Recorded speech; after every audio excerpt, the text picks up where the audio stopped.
faut pas se leurrer. Le travail de l'astrologue, tel que je conçois, le travail de l'astrobiographe,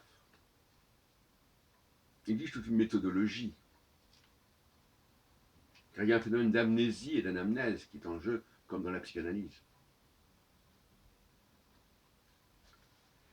Il s'agit justement de revenir sur son passé au prisme de l'échelle des âges, de 7 ans en 7 ans, et de voir comment ça a fonctionné dans notre vie, en plus ou en moins.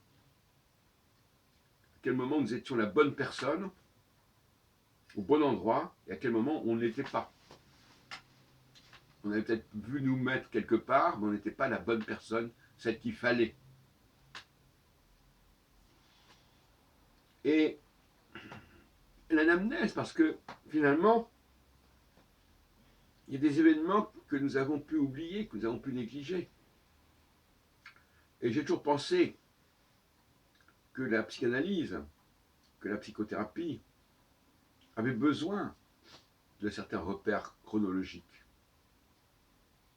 Alors, il se trouve que moi, je considère que l'échelle des âges ne vaut pas pour tout un chacun, et que seuls les leaders, ceux qui ne dépendent que d'eux-mêmes, qui n'ont à rendre compte qu'à Dieu, si on peut dire, et non pas à telle et telle personne, c'est cela qui nous intéresse astrologiquement, mais même cela, il faut faire un travail d'anamnèse parce qu'il peut y avoir des choses qui se sont enfouies, auxquelles on ne pense pas. Donc il faut prévoir des séances successives pour travailler sur cette échelle des âges. On donne l'échelle des âges à la personne, et puis il faut qu'elle fasse un travail sur telle et telle période de sa vie, et qu'elle recense tout ce qui s'est passé, etc. etc. Je ne dis pas qu'il faut autant de séances que de périodes de 7 ans, mais enfin, à la limite, pourquoi pas.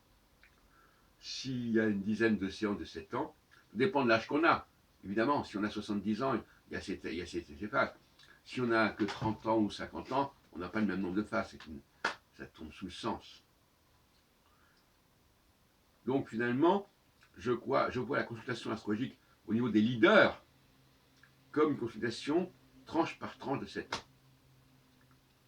Aussi bien les tranches positives que négatives.